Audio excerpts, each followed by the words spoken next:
El susurro en la oscuridad. Carlos era un hombre escéptico, amante de los misterios y de los lugares olvidados. Una noche, tras oír las leyendas sobre la casa de la colina, decidió quedarse allí. Se decía que la casa estaba maldita, que aquellos que pasaban la noche en ella nunca volvían a ser los mismos. Carlos se rió de estos rumores y se adentró en la casa a medianoche. La casa estaba fría y oscura. El silencio era tan profundo que se escuchaba el eco de sus propios pasos. Con una linterna en mano, Carlos exploró las habitaciones vacías, algunas cubiertas de polvo, otras con marcas extrañas en las paredes, como si alguien hubiera tratado de rasgarlas. Cerca de la medianoche, se sentó en el suelo de lo que parecía una antigua sala de estar, rodeado de muebles cubiertos con sábanas grises y pesadas. Justo cuando pensaba que la noche iba a ser aburrida, un susurro rompió el silencio. Era un sonido bajo, apenas audible, como si alguien estuviera murmurando en una lengua extraña. Al principio pensó que era el viento, pero pronto se dio cuenta de que el susurro venía de todas partes. Se tapó los oídos, pero el murmullo persistía, resonando dentro de su cabeza. Los susurros se hicieron más fuertes, más claros, y comenzó a reconocer palabras que parecían invocaciones, palabras de odio y desesperación. Cada palabra perforaba su mente como un cuchillo, haciéndole sentir un dolor inexplicable. Trató de gritar, pero su voz se perdió en el eco de aquellos murmullos escalofriantes. Pasaron las horas, o al menos eso creyó él, porque el tiempo se volvió extraño. Lo último que recordaba antes de desmayarse fue ver sombras que se retorcían en las paredes, formando rostros distorsionados que parecían gritar. A la mañana siguiente fue encontrado en la casa, pálido y balbuceando palabras sin sentido.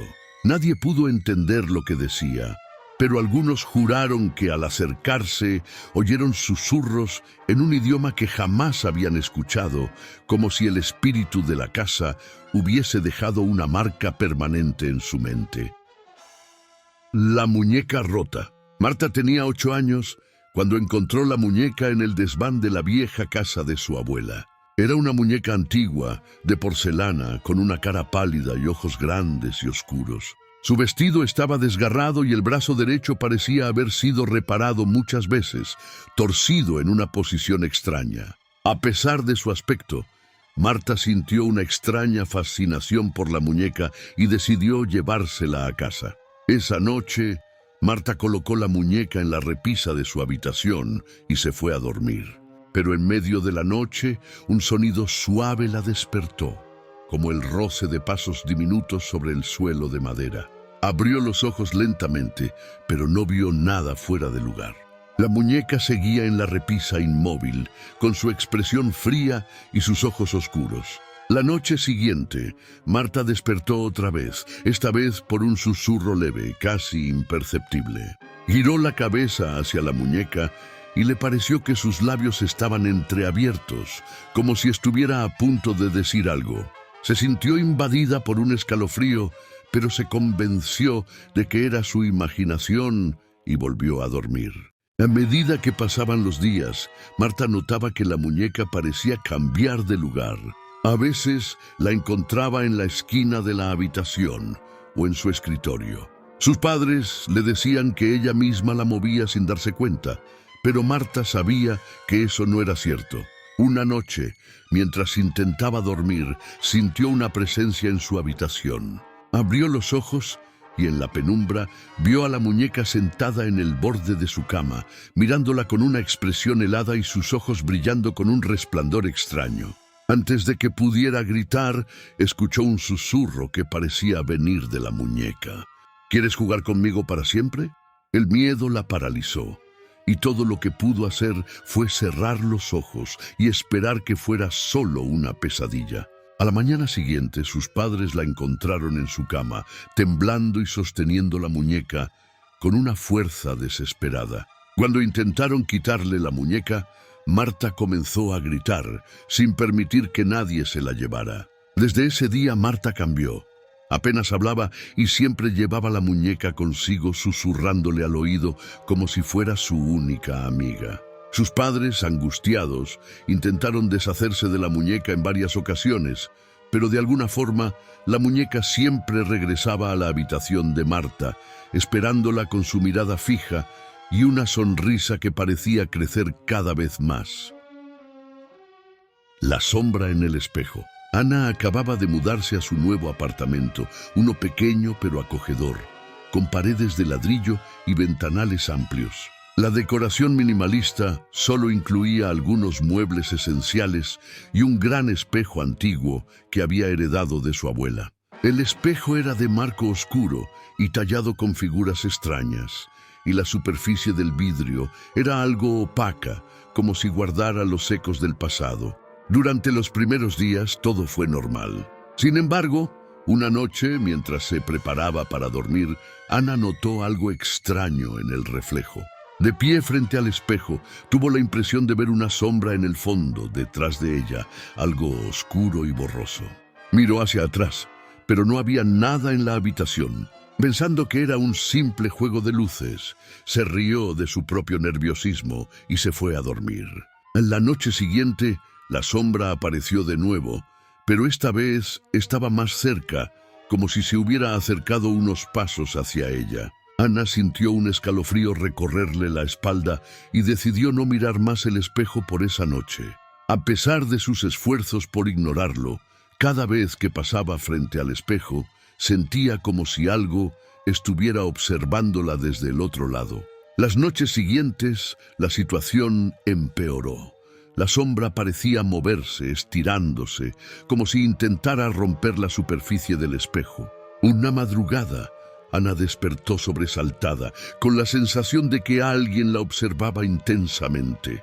Instintivamente miró hacia el espejo y vio a la figura casi formada del todo, observándola desde el otro lado. Era una figura alta, sin rostro, pero con una presencia siniestra que emanaba una frialdad indescriptible. El miedo la paralizó. Sabía que tenía que deshacerse del espejo, pero algo en ella, una mezcla de curiosidad y terror, le impedía apartarse de él. En un acto de valentía, se acercó al espejo para observar mejor, y con horror notó que la figura levantaba una mano y la presionaba contra el cristal, dejando una marca oscura que parecía fundirse con la superficie del espejo. Esa noche, Ana no pudo dormir, y al amanecer decidió llevar el espejo al sótano, decidida a deshacerse de él. Sin embargo, al regresar a su habitación, se encontró el espejo de nuevo allí, con la sombra cada vez más clara y su reflejo comenzando a desvanecerse, como si la figura intentara ocupar su lugar en el mundo real. Al día siguiente, Ana desapareció. Sus amigos y familiares la buscaron por todos lados, sin dejar rastro. Solo su apartamento permanecía vacío y, en el centro de la habitación, el viejo espejo reflejaba la imagen de una figura oscura, de pie, mirándose a sí misma desde el otro lado. El reloj detenido. La familia Martínez acababa de heredar una casa antigua de un pariente lejano, un tío excéntrico que vivió solo y aislado hasta su muerte. Entre los objetos de la casa, había un reloj de pie, alto y robusto, con un diseño gótico. El reloj era impresionante, pero algo en él inquietaba a la familia.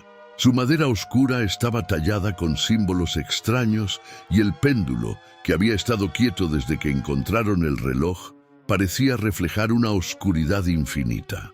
Según los vecinos, el reloj había dejado de funcionar el mismo día en que el tío murió, y nadie había logrado que volviera a andar.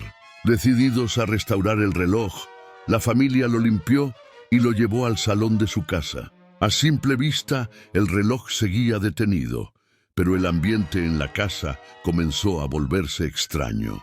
Esa misma noche, cuando el silencio llenaba el lugar, los Martínez escucharon el sonido de un tic-tac suave, como si alguien hubiera encendido el reloj sin que ellos se dieran cuenta. Cada campanada del reloj era baja, profunda, y resonaba en los muros como un eco sombrío. Pero el sonido no era lo único extraño. Con cada campanada, el aire en la casa se volvía más frío y una sombra parecía moverse a través de las habitaciones. La familia intentó ignorar el reloj, pero a medianoche, cuando el reloj marcó las 12, las campanadas sonaron mucho más fuerte, y cada campanada se sentía como un lamento, un susurro de dolor atrapado en el tiempo. Aquella medianoche, al sonar la última campanada, la familia vio a una figura en pie frente al reloj. Era un hombre de aspecto demacrado, con el rostro pálido y los ojos hundidos, que miraba el reloj con una expresión de tristeza infinita. Era el rostro de su tío fallecido, atrapado en un tormento eterno. Al darse cuenta de su presencia, el hombre levantó una mano como si quisiera pedir ayuda, pero su imagen se desvaneció al sonar la última campanada. Desde esa noche, la familia Martínez nunca volvió a dormir tranquila. Cada noche, el reloj comenzaba a funcionar por sí solo, y siempre a medianoche, la figura de su tío aparecía frente al reloj, condenado a una existencia fantasmagórica, prisionero de un objeto que parecía alimentarse de su desesperación. Desesperados, intentaron destruir el reloj, pero cada vez que lo sacaban de la casa, el reloj misteriosamente volvía a aparecer en su lugar, como si fuera imposible deshacerse de él. Finalmente, la familia abandonó la casa dejando el reloj detrás. Hasta el día de hoy, sigue allí, esperando la llegada de nuevos inquilinos, y cada noche, a las 12, se oye la campanada solitaria de un reloj que jamás volvió a detenerse. La llamada de medianoche. Lucía vivía sola en un pequeño apartamento en el centro de la ciudad. Era una noche fría de invierno y la calle estaba desierta. Después de un largo día de trabajo, se preparaba para dormir cuando, de repente, el teléfono sonó. Extrañada miró la hora, era medianoche. Pensó en ignorarlo, pero la curiosidad fue mayor y finalmente respondió. «¿Hola?», dijo Lucía con voz temblorosa. Hubo un silencio largo, incómodo. Estaba a punto de colgar cuando una voz ronca y susurrante contestó. «Mira por la ventana». Un escalofrío recorrió su espalda. Con el teléfono en la mano y una mezcla de miedo y confusión, se acercó a la ventana. Al principio no vio nada, solo la calle vacía y la tenue luz de las farolas. Pero entonces, en la penumbra, distinguió una figura quieta, de pie, justo debajo de la ventana, mirándola fijamente. Era un hombre alto y delgado, con una gabardina oscura y un sombrero que le cubría el rostro, haciendo imposible verle los ojos. Lucía sintió cómo el corazón le latía con fuerza. Cerró las cortinas rápidamente y se alejó de la ventana, tratando de calmarse. Tal vez solo era una coincidencia, alguien pasando en ese preciso momento.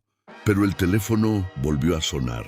Esta vez, cuando respondió, la voz susurrante le dijo, «Abre la puerta».